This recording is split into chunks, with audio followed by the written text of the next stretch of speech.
Happy Halloween, everybody. I know that was really deservedly worth the groan. That was very bad. Yeah, exactly. We are intentionally, as you all know, a very inclusive, welcoming community. We celebrate diversity. We're glad you're here no matter where you are in the world or what your personal lifestyle is, etc. So welcome, and with that, let's kick off together with our mission statement. We, a vibrant, welcoming, multi-generational, prosperous community embodying love and awakening spiritual consciousness. And so we are. Soulshine.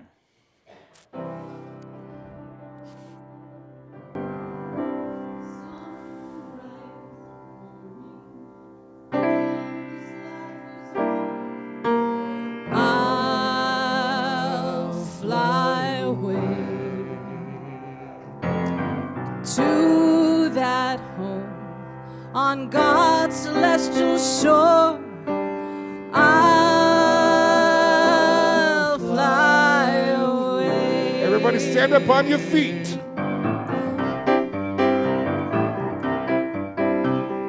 Some bright morning when this life is over, I'll fly away to that home on God's celestial shore. I'll fly away. Let me hear you. I'll fly away, oh glory. I'll fly away in the morning when I die. Hallelujah, by and by. I'll fly away when the shadows of this life have gone. I'll fly away. Like a bird that's prison walls, I'll fly away. Let's see you all fly away, come on. I'll fly away, oh glory, I'll fly away when I die, hallelujah, by and by, I'll fly away. I'll fly away. I'll fly away, oh glory, I'll fly away when I die, hallelujah, by and by, I'll fly away Hallelujah. when I die, hallelujah, by and by,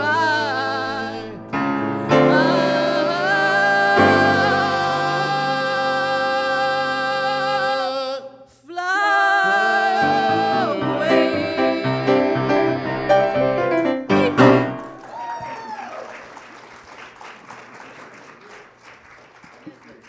Benjamin, that was awesome.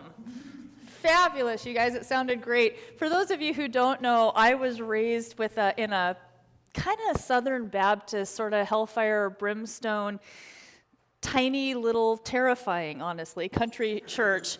And that was the good part of it, was some of that kind of music. So we're going to today, as Rev Jane is going to do our talk and lead the meditation, and today we're going to be honoring sort of Day of the Dead and Halloween and passages and transitions and whatnot. So the reflection question that we wanted to give folks a few minutes with, and we encourage you, if you want to, share with somebody in the audience, ideally somebody you don't live with.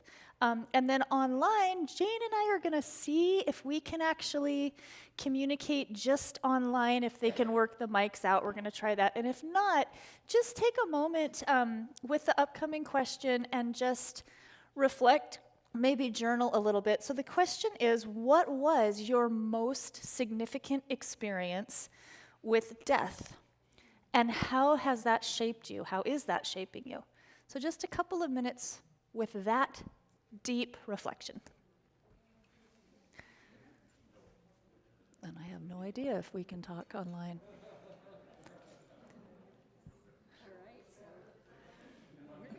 You, and unfortunately we can't hear you, but I hope you'll just put it in the chat. Sylvia, I'll be talking about mine, so why don't you share what yours was? Well, I honestly, I've had a fair bit of death in my life. My father passed a long time ago. My older sister has passed. Her death affected me years later. But truthfully, the most intense passing I have dealt with is Tessa, my beloved, beloved dog. And it happened very, very quickly. She was 11, and we were at a Unity camp out, and I was snuggling, we were in our little sleeping bags together like little wild animals, and I felt a lump in her abdomen, and 10 days later had to make the decision. It was that fast. So Wow. that was intense, but also it was a beautiful life and a beautiful relationship, So we sign up for that as dog lovers, as you know. Yeah, and cat lovers too. I Yeah. remember we've had a lot of cats over the years and only a couple of dogs, but I think that the worst one was this little kitten, Jewel, we got in a box when they were selling fireworks, and she jumped off the bed, one of the girls' beds in the middle of the night, and her hind quarters no longer worked. Wow. And so we took her into the emergency vet, and when we did that, they kept her overnight, but there was nothing they could do, and so we went in to say goodbye, but it was so hard. Yeah. The animal stuff is pretty helpless feeling. So I don't know what it's been for you, but I hope that that you will put something in the chat, because that way we all get to share, and later on we come back, and at least I do, I come back and read the comments, so it helps me to stay connected with you. So thank you for doing that. And even if you're watching this later after the service, you can still add it to the comments, and we get to see that. Definitely still reflect on it, for sure. You can do that chime over there with the bowl. What chime?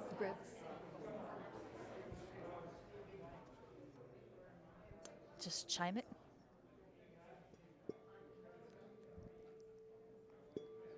It works better. Shh.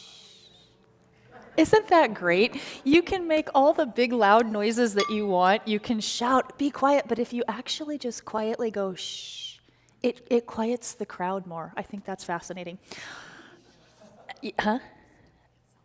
Yes, and we're going to do those next. That's right. I jumped ahead again. Who's doing celebrations for us today? Naomi will be fabulous. The fabulous Naomi with celebrations. Testing. Ooh, that's hot. Good morning. Celebrations. I get to be Claire for one more week. And I'm going to start our celebrations with an irony of today. We're acknowledging those who have passed. This week, I'm celebrating being alive another 11 years. 11 years ago, I faced and battled a very personal, very private walk with depression and anxiety and suicide. And I'm here today, and I'm celebrating that this week and all month and all year and my whole life.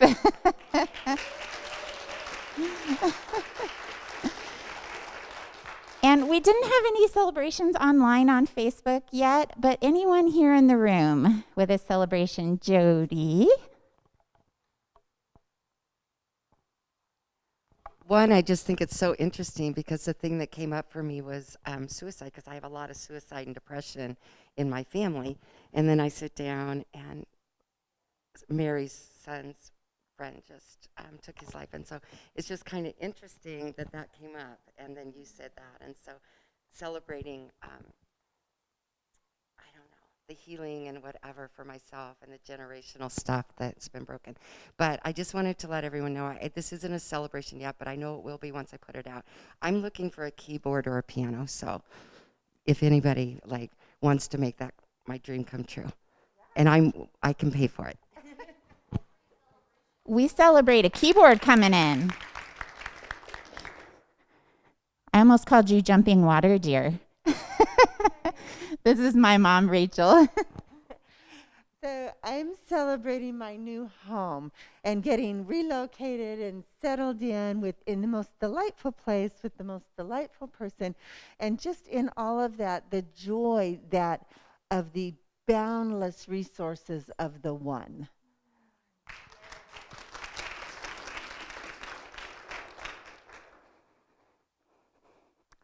Yes.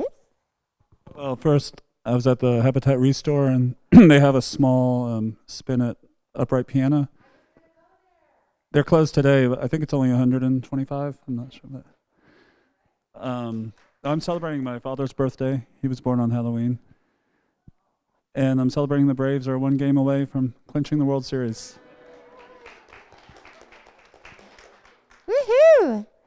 Okay, more celebrations. Anyone else in the room? Nolan. I'm going to the coast next weekend. That's worth celebrating. And did you have your hand up? No? Okay. Jean. So I'm celebrating for my grandson Nolan, who's sitting in the back there trying to be invisible, but he has a brand new baby brother as of Thursday night. New babies.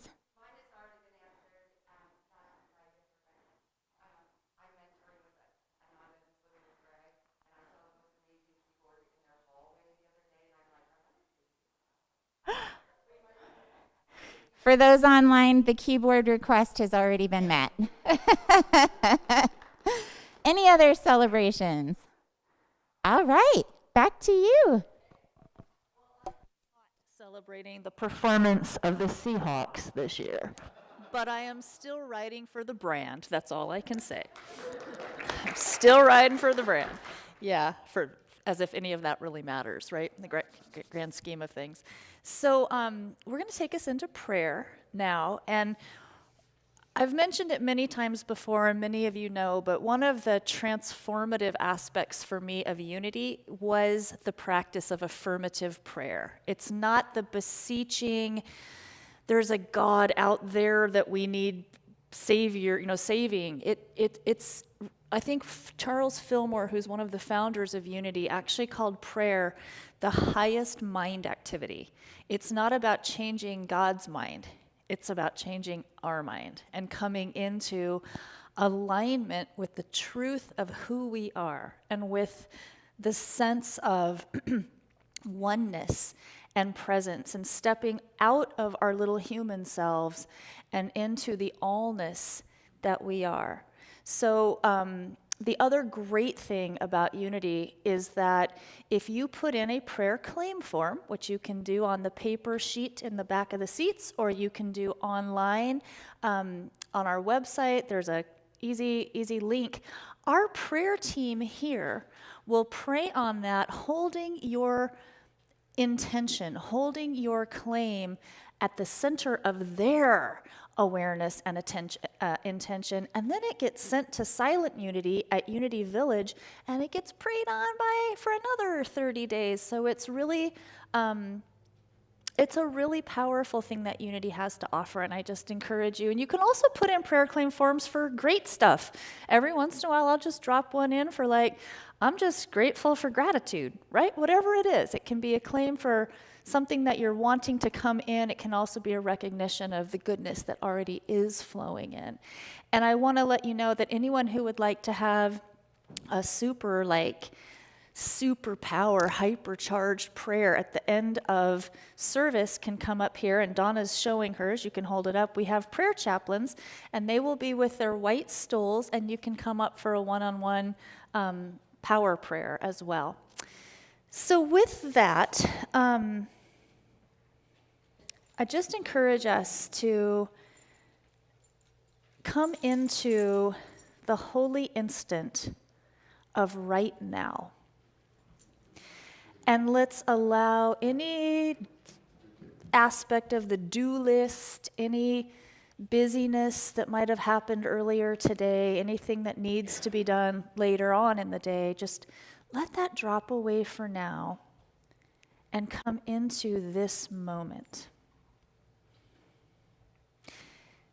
Feeling our connection with Source, with Creator. Feeling the awareness that we are an extension of Creator. And I claim the goodness that is the divine inheritance of each one of us. Complete health, complete, speedy, fabulous cure for any physical issue that we're in the process of healing. Come back to wholeness. Claim this. We claim every material need being met readily, abundantly, knowing that we are in flow. Needs met, flowing forward, helping others meet their needs. Today is the kickoff of the UN climate talks in Scotland. And we claim that this time results in unified, global, effective action to bring about the healing, the health, the restoration of this beautiful planet we're lucky enough to inhabit. We hold and affirm this. And also today, we just hold in our hearts all of the loved ones who have passed, knowing that we're still one, we're still connected in the realm of spirit, which is the realm of truth. And we just send light and love to all beings, knowing that good is our divine inheritance. We say thank you, and so it is. Amen.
All right, I think we're going to do the affirmative prayer together, and then we're going to have poetry. Is that correct, Miss Donna? Okay. So let's say our affirmative prayer together. It's up on the screen. Love is our ultimate reality, everywhere present and whole. It radiates abundantly and continually creates good in my life and in the world.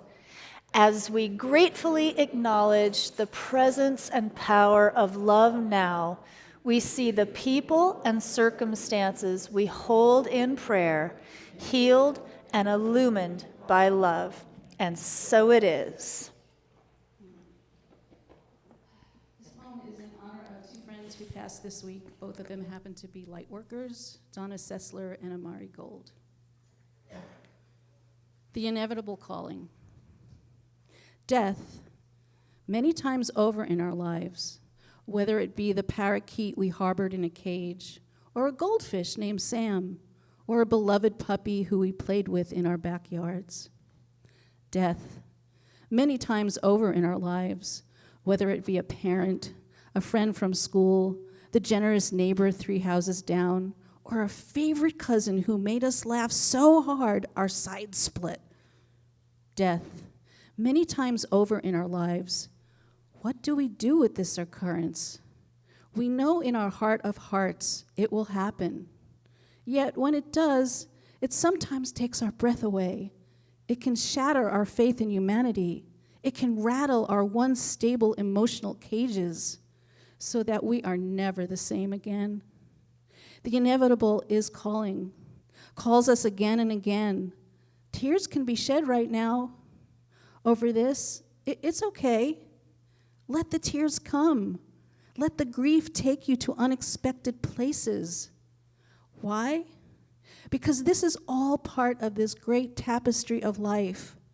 We know we are living when we get to look death in the eye time and time again. Let us hold ourselves in the highest esteem as we mourn, as we grieve, as we see how much we love someone. We are human after all. This is part of the sacred journey. What can we learn from it?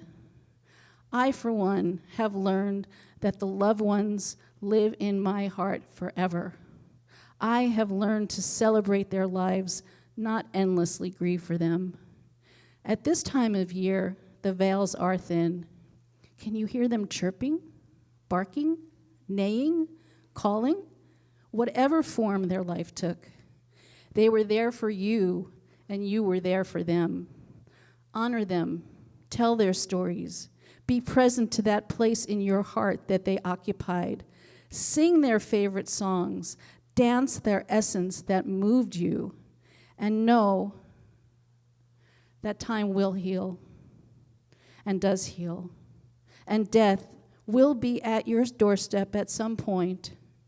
So breathe in this precious life fully. Live now to the maximum enjoyment. And as my beloved father said time and time again in his last months, respect each other, love each other, take care of each other. Be present to this inevitable calling and rest in peace knowing it is inevitable.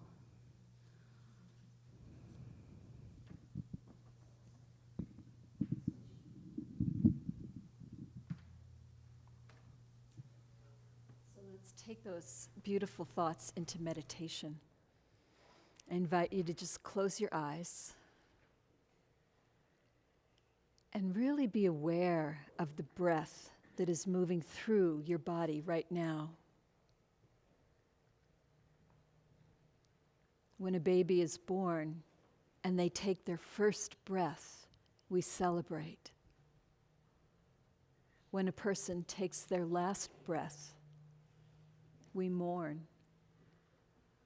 The breath is significant. How often do we forget to breathe or fail to appreciate it?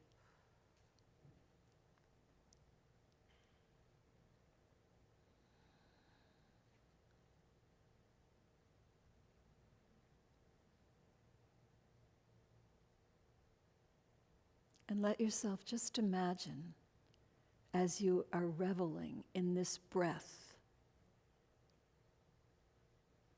that the figure of death, however you'd like to imagine that, appears before you and says to you, come on, it's your time, right now. And all time stops for a moment. And your life flashes before your eyes. You have an opportunity to remember what has been important to you. What have you learned? If you'd known that death was going to show up right this minute, what choices might you have made this morning or yesterday that would have been a little different?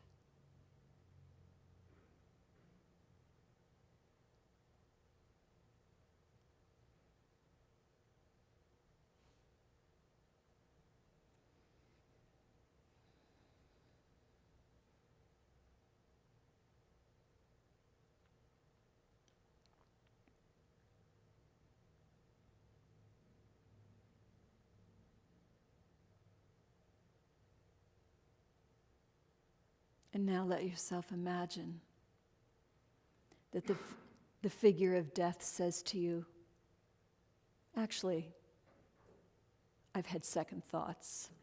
I'll be back later. And you feel like Scrooge on Christmas morning, realizing that you have a new chance at life. What will be different as you walk out of this room? How will you live?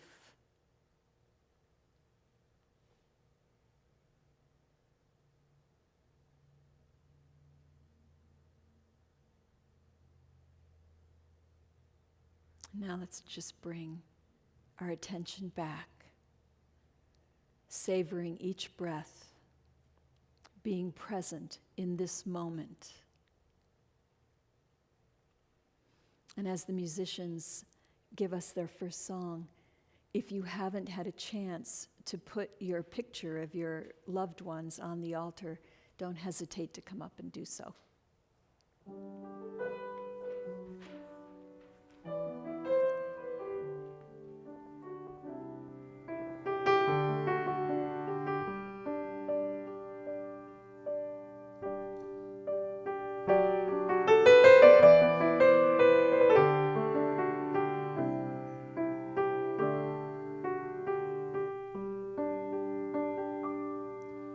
Shadows are falling and I'm running out of breath.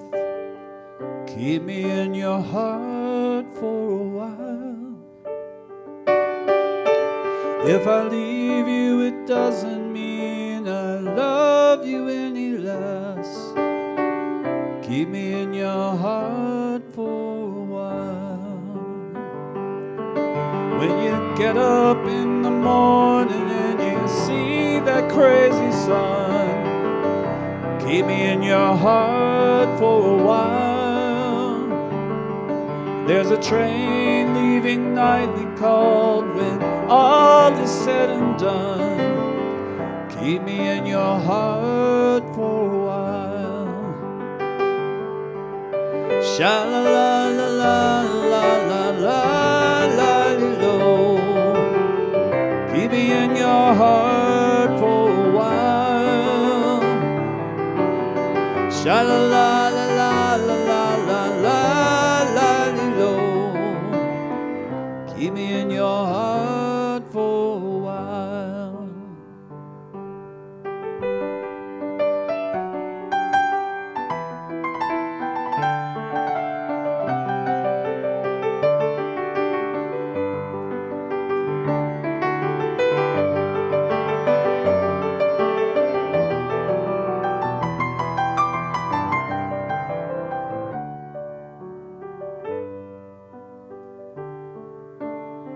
Sometimes when you're doing simple things around the house, maybe you'll think of me and smile.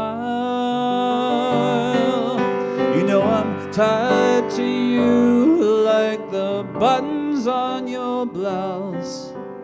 Keep me in your heart for a while. Hold me in your thoughts, take me to your dreams. Touch me as I fall into view. When the winter comes, keep the fires lit, and I'll be right next to you.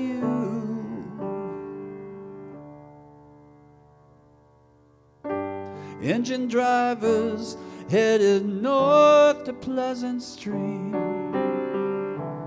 Keep me in your heart for a while. These wheels keep turning, but they're running out of steam. Keep me in your heart for a while. Sha-la-la-la-la-la-la-la-la-la-lo. Keep me in your heart for a while. Sha-la-la-la-la-la-la-la-la-lo. Keep me in your heart for a while.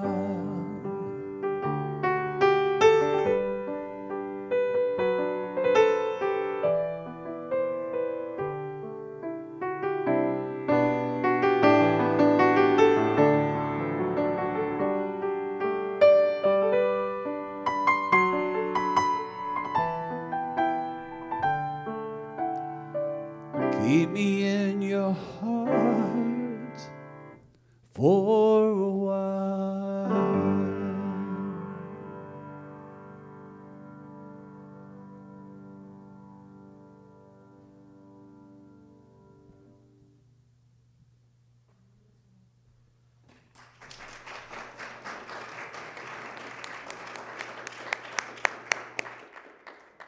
Thank you, Victor. You did a beautiful job with that song.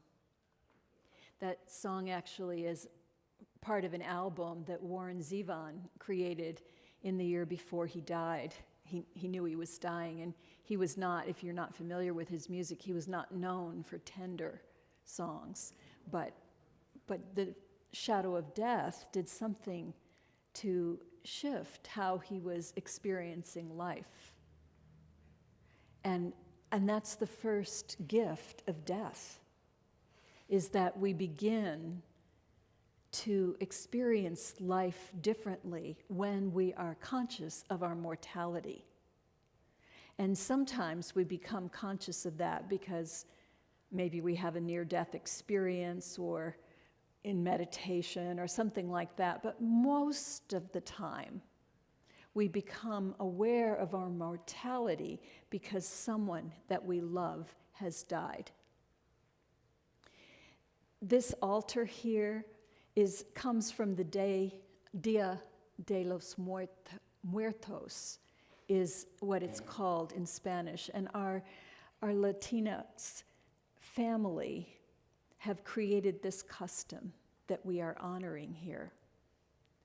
Their belief is that we need to remember, keep our ancestors and loved ones in our hearts, because if we forget, then they have what they call the second death.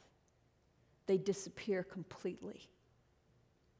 Now, this isn't necessarily unity belief. We believe that when we die, we just are reabsorbed into the one. Some of us may believe in past lives and continuing reincarnation. Charles Fillmore believed that, but not everyone in Unity does, and it's not like a tenet that you have to believe if you're going to be part of Unity. However, it is a beautiful idea that we get to try again and experience life from many different angles, not just one. We get to have all the experiences. We get to be all the races. We get to be all the the genders and the gender fluids and the rich and the poor. We get to be it all as our hearts grow and grow and grow and become more compassionate. So that's the unity belief. But around the world, people have many different beliefs about death. And the question of what happens when we die is as old as humanity. It's the question everyone wants to know, and we have all different answers that come up for that. And there isn't a right answer. There's just the answer that settles for you. That's a good enough answer until you actually die, and then you've got the answer. This altar is called an ofrenda, an offering. And on the altar, you'll see, besides the pictures of those that we want to remember, and we're just going to energetically include all of the loved ones that you didn't have a picture for, or you forgot to bring a picture for, or you're online, and I hope that you will put a little offering in our group. I started some with some of my family members, and it's pretty easy to do. But we have their pictures so that we remember them.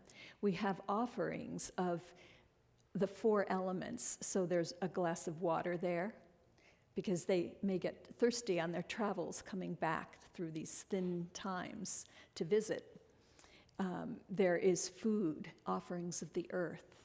The flowers, ideally, would be live marigolds, because the smell helps the dead to find their way back. They follow that trail of smell.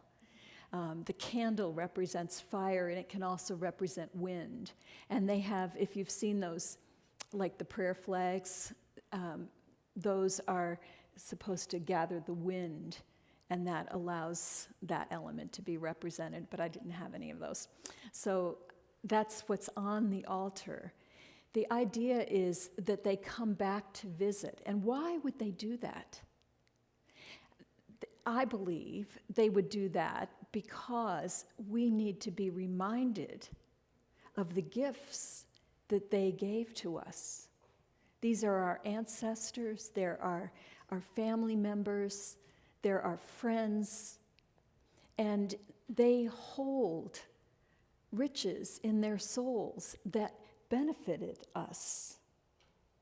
Their character formed us. Sometimes their character wasn't that great this time around, but it formed us in our response to them. And so they deserve to be honored.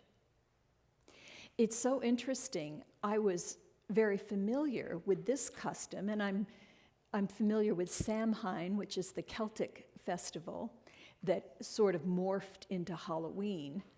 But when I was doing some research, I learned that there are actually customs all over the world, particularly in Asia. For example, I'm sorry, I don't know how to speak Chinese, so I apologize for that, but Zhangwan Festival, they have an entire month that's called Ghost Month. And the spirits of the deceased are believed to come out from the other realm. And I think it's so interesting because when we talk about these being thin times and they can pass through the veil of life and death more easily, it makes sense to me at this time of year that we would pick this time when the leaves are falling and it's getting cold and chilly. And yeah, if there were ever going to be a thin time, that would be it. But the climate and the season is not the same all over the globe. And yet, all over the globe, at this time of year, that celebration is happening with different variations. So in the Zhangwan Festival, they have the whole month, and sometimes they call it the Hungry Ghost Festival, sometimes it's just Ghost Month. And for both Buddhists and Taoists, they are specifically honoring the ancestors. The gates of hell are opened up and ghosts are free to roam the earth where they seek food and entertainment. And so they do ceremonies in both the Buddhist and the Taoist tradition to help the ghosts who have yet to transition, and feasts are held in their honor to satisfy them. And they write on these joss papers, they write messages to their deceased, and then they burn them so that the smoke can carry across the dimensions. They have, instead of pumpkins or turnips, they have lotus water lanterns, and they put those at the end of the ceremony, at the end of the month. They put those on the water to guide the ghosts back to the realm of the dead. In Nepal, there's a Hindu tradition, Gaijatra, and that's known as the Festival of Cows. The cows are holy in India, and so they're considered to be helping to guide the recently deceased. And during this festival, cows, or children dressed up as cows, are walked in procession throughout towns to help family members who have lost a significant person in the last year. It's a lighthearted celebration of death that is designed to help people just get comfortable with the idea that we're all going to die. The same thing with Dia de los Muertos. It's lighthearted, it's a festival. And it's designed to normalize death. In some cultures, they have, I think it's Vietnam or Indonesia, somewhere's in there. There's a custom where they don't bury the dead right away. They keep them around. The corpse just lies in bed or sits up in a chair for maybe a month. And if you come in and they say, oh yeah, Papa's just sleeping over here. And they haven't done any embalming fluids. They're just continuing to rot. And the whole family is there. Yep, and there's Papa over there. But the point of this is that we, in our culture in the United States, are neurotic about death. We think it's a terrible thing. Oh, God forbid I die. Except we all are going to die, and we know that. I remember Mary Morrissey was telling the story about this man who came running into her office, and he said, I just found out I'm going to die. And she said, how did you get to be this old, and you're just finding that out? It's, we know it, but we avoid it. Look at what's going on with the pandemic right now. And I'm not saying go out and try and get your best to get infected, but we're all so nervous about we might get COVID and then die. And how are we rearranging our lives as a society so that we don't die? Now, I'm not in line. I'm not saying, oh, please let me go. Let me be the one now. I'm not saying that, and I don't see any of you getting in line either. We are enjoying the life that we have, and we don't want to release it.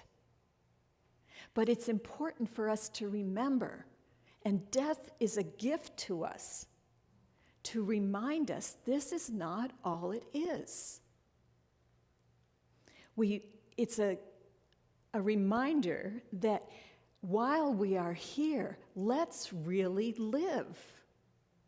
How many times have we not done something that we really wanted to do? It was just in our hearts, and we didn't do it because we might fail. Someone might be mad at us. We have all these reasons. But that's not living. And death reminds us we only have so much time, and none of us has the expiration date written on our wrists. So we don't know. It could be today. And so we want to really live to the fullest this time that we are given. And the other thing we want to do is remember that this is not all there is. Jesus said, don't lay up treasures where the moth moths and rust can consume them, and thieves can break in and steal them. Now, yes, he's talking about material goods. Don't make material goods be your everything. But it's also, if you look at it metaphysically, he's saying, don't let your consciousness be about the material world. Remember, there's a higher consciousness that does not submit to death. This higher consciousness is what you take with you when you go. This higher consciousness is the treasure that we all need to be focusing on developing. We are here to grow in wisdom and in love and compassion. And as we focus on that, our treasure grows. So that when our day comes and the figure of death is in front of us saying, okay, now is your time, we are not grieving so deeply because we have used our time well. There's a feeling of rightness to it. For those of you who have had the honor of being with someone who has been in the dying process, I know that you have seen how they leave bit by bit. It isn't, people who die in an accident, that's different, but people who are in the dying process, they leave bit by bit, and they are more and more in another realm. And we look at them, and we often feel badly because they cannot do the things that they could do before, because they appear to be suffering. But what would happen if we reframed that? What would happen if instead we said, look, they're touching the divine? What if we knew that just by being in their presence, something was radiating from them and we could take it in? How would that change our experience?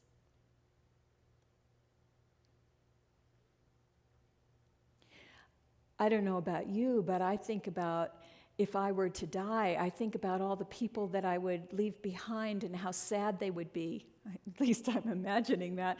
But what if I was actually giving them a gift? When I think about when my mother died, I was only 7, and it was really, really hard. And I cried and cried and cried a whole lot for a long time. And I didn't understand it.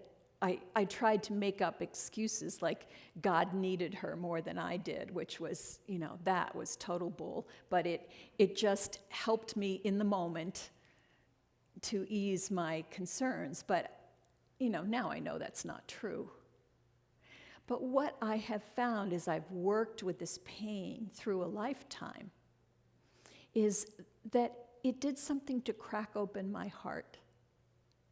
And I believe that I have a greater capacity for compassion today because of that early start in opening my heart. I also have continued to work with the idea that I'm all alone and it's all on me. Because I was preparing for this talk, and then in the self-care class, I'm also doing death and loss, because you can't get enough of a good thing, right? But so as I prepare for this, I have to re-experience it and, focus on it. And so it hasn't been my most enjoyable week ever. But one of the things I realized is in going through this whole pandemic experience and our experience as a community, it's been a kind of death. And we have lost something that we had before. And it's been very hard for me to do that. And the connection I made today was that my old story that got started when my mother died, and I was the oldest of 4 children, and the 5th that was almost born didn't make it. But there I was, the oldest one, and a Capricorn, in case there was any chance that I would miss taking the whole burden on my shoulders. And so I believed that I had to be the one. When my father told us he was so broken up and sad, and he couldn't get the words out of his mouth. And so I stepped up and I said, "She died, didn't she?" And he just nodded. So my takeaway was, I have to be the spokesperson. I have to take it all on.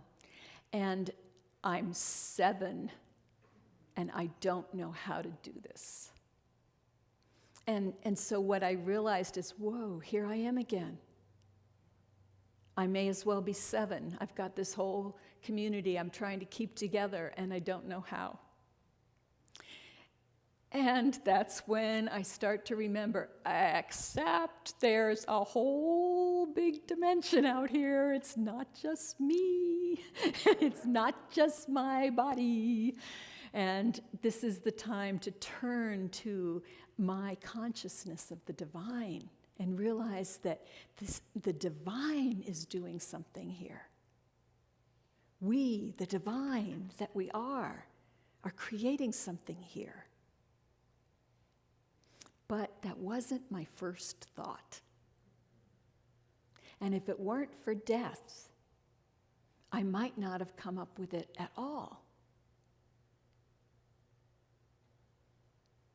So when you think, I asked in that discussion question, what was your first experience with death and how did it shape you? The younger you were, the more likely your takeaway is not truth. It's something that you made up to help you get through. But even as adults, we have lost dear friends, we've lost lovers, we've lost parents, we've lost siblings. Even as adults, we make up stories. And so my invitation to you today is to think about what are the stories that you're telling yourself, and could there be a different story that is founded in higher consciousness? Something that would allow you to celebrate all those that have lived, that they got to be in your life and you got to be in theirs. That allows you to celebrate that you are walking on this planet still. Instead of criticizing what is not right about your life or your body or whatever it may be, just saying, whoa, this is so great. Remember in the play Our Town, Emily dies as a child of 12, and she wants to come back just for one day. And so the stage manager / God says to her, well, just pick an ordinary day. It'll go better for you. And she picks an ordinary day, and she notices things like the smell of the toast, all little sensory things like that. And she's saying to the stage manager, does anybody notice? Does anybody ever notice how wonderful this is? When we've done in meditation classes, we've done a mindful eating meditation. If you've never tried that, please do. I mean, it would actually be an ideal way to eat your food all the time, but I'm going to be realistic and just say, at least try it. You know, smell the food before you put it in your mouth. Just teeny tiny bites. Just savor the taste on your tongue. It's a beautiful experience, and it's a model for how to do life. So in a minute, the musicians are going to come up here, and they're going to lead us in music that celebrates life. And I just invite you to be totally present with that music. Just feel that energy of joy. We get to be vehicles of joy on this planet. How great is that? So we celebrate all of these beloveds, all the beloveds that you've posted online, and all the beloveds that live in our hearts, even if their pictures are not on our altar. May we prepare for our death by living fully, because that's what we're here for.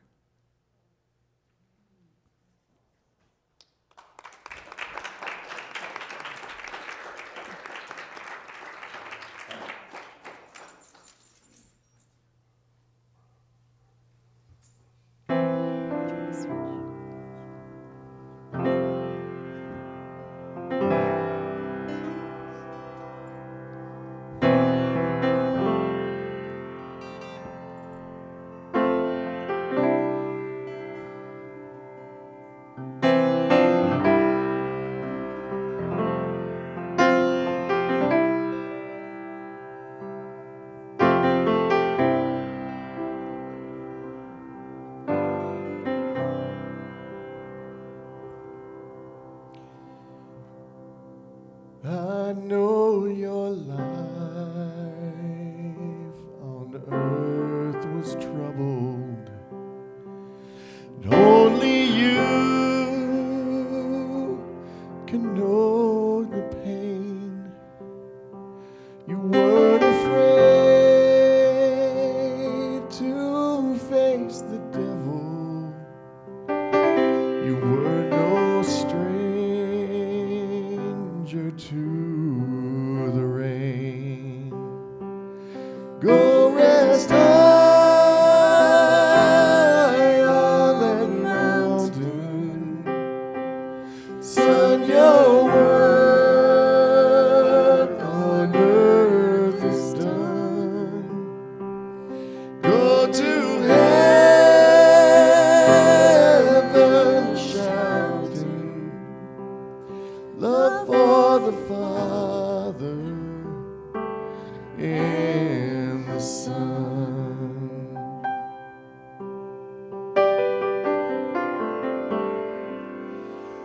Oh, how we cried the day you left us. We gathered round your grave to grieve. Wish I could see those angels' faces when they hear your sweet voice sing. So go rest high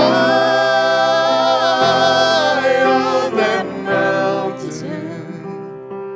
Son, your work on earth is done. Go to heaven shouting love for the Father and the Son.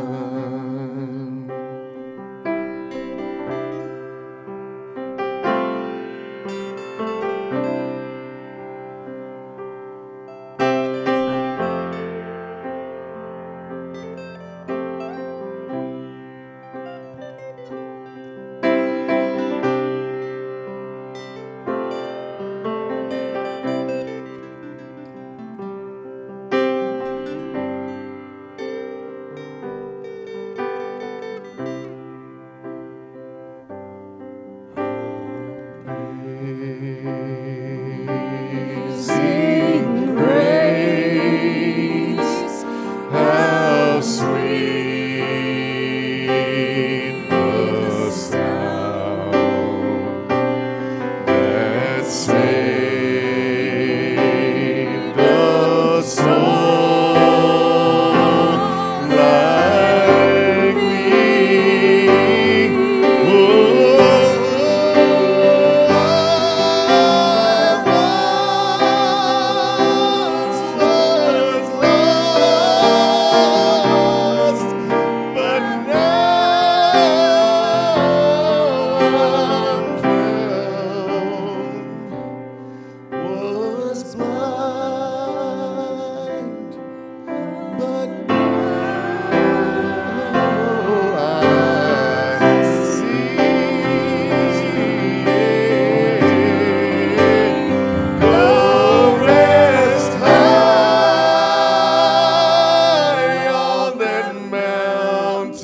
to heaven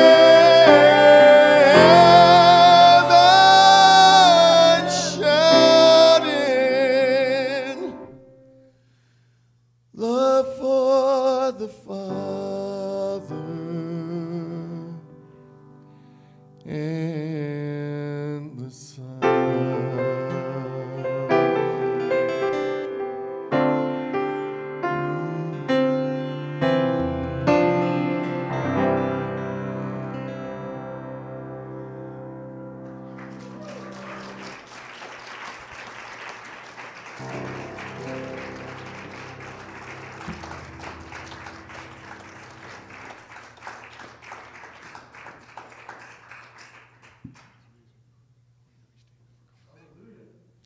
I am really emotional. I didn't expect to be emotional today. Goodness, that was so beautiful. And your talk was amazing. And I think we're so lucky here, you know. We get to take on, oh gosh, hard things from a really beautiful place. I will get this together if this is surprising me. That was amazing. Yeah.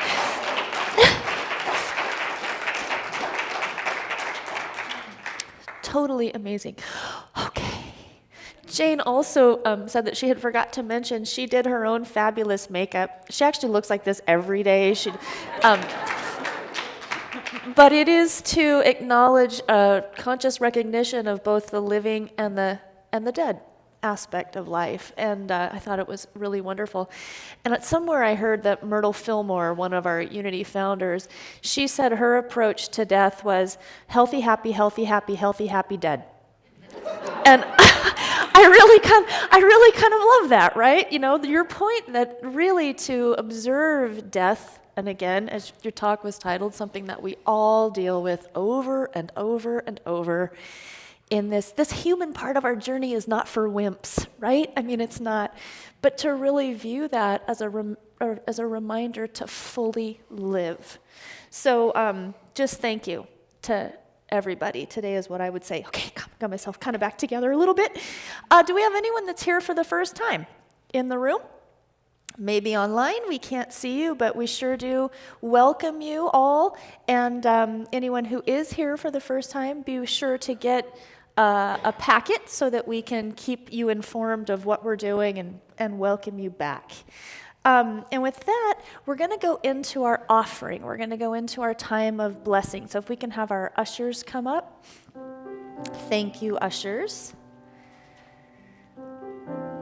The love offering time at Unity it's a time for us to all be in flow. It's a time when we acknowledge the value of our mission and what we're doing, our fabulous musicians, the spiritual food that we get, the wisdom that we not only get to partake of, but by being a community and supporting this with not only time and talent, but also with treasure, with money, so that we can keep the lights on and keep things going. This is how we expand and share this kind of consciousness, this kind of healing into the world, how we can shine a light more brightly. So with that, I just want to acknowledge right now these baskets are empty, but we are blessing them. We are seeing that this is abundance and flow and goodness that is already moving through this community. And we send them out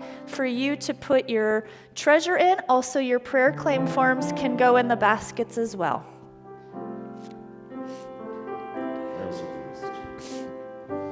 I am so blessed. I am so blessed. I am so grateful for all that I have. I am so blessed. I am so blessed. I am so grateful. I am so blessed. I am so blessed. I am so blessed. I am so grateful for all that I have. I am so blessed. I am so blessed. I am so grateful. I am so blessed.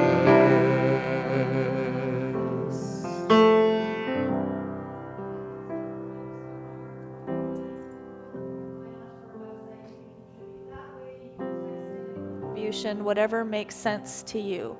So let's now say the blessing prayer together over all the treasure that's flowing in these baskets now.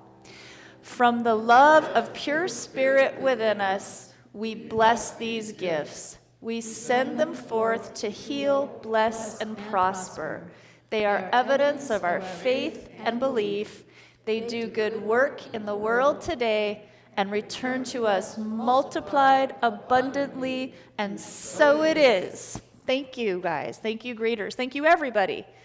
All right, are we going to do our thank you song? What are we going on with today? Oh, yes. No, we just did that. No, now we're doing the Announcements? On with announcements. Okay, we've changed things up a little bit. All right, so announcements. We're in flow here with our service today as well. So this coming Saturday, November 6th, we have one of our bigger events of the year for sure. We're getting a visit by Don Miguel Ruiz Jr. Yep, he's going to be speaking about Toltec wisdom and the tradition of his family and a life steeped in spiritual study and practice and whatnot. And we're also going to have now, for anyone interested, his brand new book. He's really well known for the mastery of self. His brand new book, The Mastery of Life, is just coming out, and we're going to be doing a book signing at Roundabout Books at 4:30, where we'll have some copies of that book available, and it will be prior to his appearance here. So really, really looking forward to that. And I would also say, please, if you haven't already, even if you can't come, please go onto our Unity website and share the post on this with your platforms and people online. That would be super helpful too. And this event is going to be here live, safely so, but also live streamed. So it's something that you can attend from wherever you are. Really encourage a good showing there. Jane, I think, just mentioned in her talk that their next Art of Spiritual Self-Care class is a continuation of this subject. When is it? Tomorrow night. Okay, so tomorrow night, and it's on the subject of honoring loss and grief. And then I mentioned last week, we do the Bottle Drop program. So if any of you don't have a Bottle Drop account, this would be a great time to set one up, because we just got accepted, Unity just got accepted by Bottle Drop as one of the nonprofits that are going to be in the Holiday Give Drive. So starting December 1st, I think it's December 1st through 15th, any of these blue bags that we drop off with the Unity barcode on that, which is already attached, these will have matching funds from Bottle Drop coming. And also, if you have your own account, which I do because I happen to love good IPA, you can go online on your own green bag, which is what an individual bag is. You can go online and actually very easily transfer some of the funds that you've accumulated in your account over to Unity, and that also will be matched. So between December 1st and 15th. So these bags are out in the foyer, and I encourage you to do that. And Andy Cardwell is not here, but she's the person who is our community engager. You're going to be getting emails from her, who's helping us really get our social and environmental action ministry running. And she let us know that if people have some spare time and want to help, that the current two needs really are the family kitchen needs people who are willing to shop for them. Apparently they give you a a credit card or a debit card and tell you what to get, and you get it and bring it back, and they distribute it. And then the Latino Community Association also has need of people to help deliver things to families that are in need in that network as well. So any interest in that, any time and interest, and we'll put you in touch with Andy, and she will hook you up. And then the possibility party. This is something that Jane, Miss Enthusiasm, the death person, is giving us a possibility party. It's November 3rd, 6:30 to 8, and that's online, correct? So it's just something to come together and really open up to what if it all just goes well? What if it's all just great? It could happen. It could happen. Pardon? Yeah. Amen, sister. And then again, right before we wrap up, I just do want to say, if anyone wants prayer in person, there will be some prayer team members up here ready to provide that. And now we were going to do the prayer of protection together. The light of God surrounds me. I am the light of God. The love of God enfolds me. I am the love of God. The power of God protects me. I am the power of God. The presence of God watches over me. I am the presence of God. Wherever I am, God is because I am. Right. Light of God surrounds me. I am the light of God. The love of God enfolds me. I am the love of God. The power of God protects me. I am the power of God. The presence of God watches over me. I am the presence of God. Wherever I am, God is. Oh yes, wherever I am, wherever I am, wherever I am, God is. Because I am. How will this work? I got gratitude in my heart. I got gratitude in my soul. I just want to say thank you. I just want to say thank you. I just want to say thank you for it all. Thank you for it all. Thank you for it all.